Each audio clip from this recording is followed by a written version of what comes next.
रागिनी एक बहुत ही गरीब बच्ची थी। वो इतनी गरीब थी कि उसका कोई घर ही नहीं था। वो अपने माँ बाबा के साथ फुटपाथ पर रहती थी और वहीं सोती। उसके माँ बाबा दोनों ही बीमार रहते थे, इसलिए रागिनी सिग्नल पे गुब्बारे बेच के अपने घर के खाने का पैसा जमा करती। उस वक्त सर्दियों का वक्त था और कड़कती भरी सर्दी की रातों में रागिनी और उसके घर वालों के रजाई खरीदने तक के पैसे नहीं थे। तभी एक सर्द ठंडी ठिठुरती रात को रागिनी को सपना आया कि उसके पास एक परी आई है और वो उससे कहने लगी, रागिनी, तुम एक बहुत ही प्यारी बच्ची हो और मुझे तुम पे नाज है कि तुम भीख ना मांग के अपने माँ बापा के पेट भरने के लिए गुब्बारे बेचने के लिए पैसे कमाती हो। इसलिए तुमसे खुश होकर इस सर्द भरी ठंड से बचने के लिए मैं तुम्हें ये रजाई गिफ्ट करना चाहती हूँ। पर सुनो, ये कोई ऐसी वैसी रजाई नहीं है, ये एक बहुत ही ख़ास रजाई है और अगर तुम इसका इस्तेमाल लोगों के भले के लिए ना करके कोई लालच करोगी तो उसका बहुत बुरा नतीजा भुगतना पड़ेगा तुम्हें। तभी अचानक से रागिनी की आंखों में तेज़ रोशनी पड़ती है और उसकी आंखें खुल जाती है और वो देखती है कि वो सच में एक बेहद ही गर्म और खूबसूरत सी रजाई में लिपटी हुई है जिसने उसकी सारी ठंड एकदम से ख़त्म कर दी हो।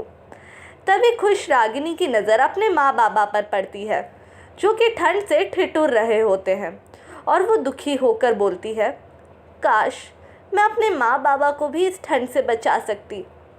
तभी रागिनी को रजाई के अंदर अपने पैर के पास कुछ महसूस होता है और वो जैसे ही रजाई में हाथ डालती है उसे उसके अंदर एक और रजाई मिल जाती है। अब रागिनी को अपने सपने में भरोसा हो जाता है और वो कहती है, इसका मतलब सच में परी मेरे सपने में आई थी और ये जादुई रजाई है जो मेरे सारे प्रॉब्लम सॉल्व कर देगी।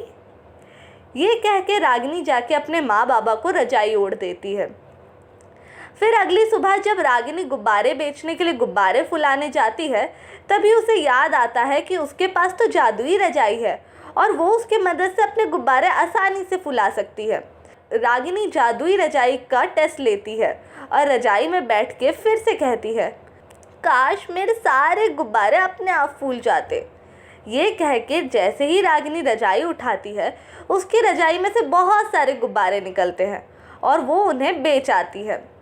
ऐसे ही दिन बीतते गए और रागिनी को जब भी किसी चीज़ की ज़रूरत पड़ती वो उस रजाई को ओढ़ती और उससे सारी चीज़ों की विश करती जो उसे चाहिए होता, कभी खाने की तो कभी गहनों की तो कभी खिलौनों की। एक दिन रागिनी जब गुब्बारे बेच रही होती है तभी एक गाड़ी उसके बगल से गुजरती है और वो गाड़ी रागिनी को कीचड़ से लटपट कर देती है। रागिनी के सारे कपड़े खराब हो जाते हैं और उसे गुस्सा आता है।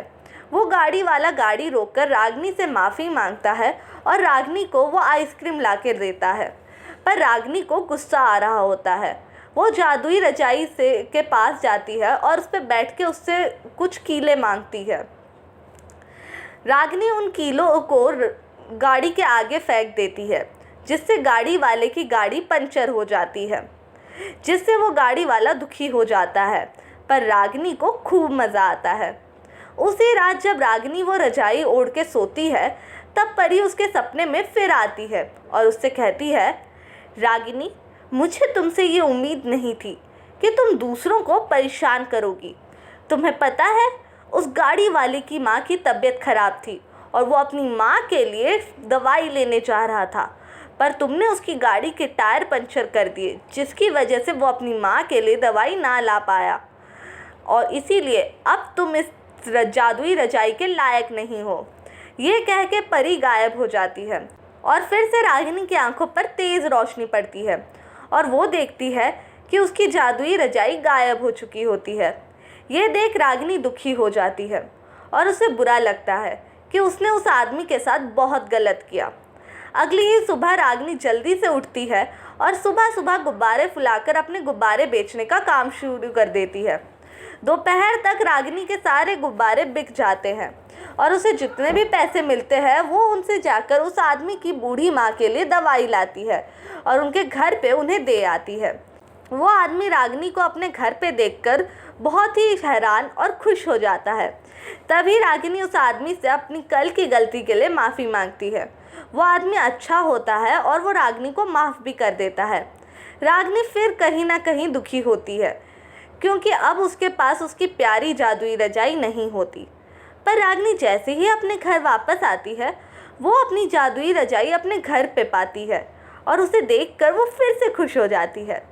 तभी उसी रात परी उसके सपने में फिर आती है और रागिनी से कहती है, रागिनी, मैं खुश हूँ कि तुम्हें अपनी गलती का एहसास हुआ और तुमने उसकी माफ़ी भी मांगी और उसका पश्चाताप भी किया।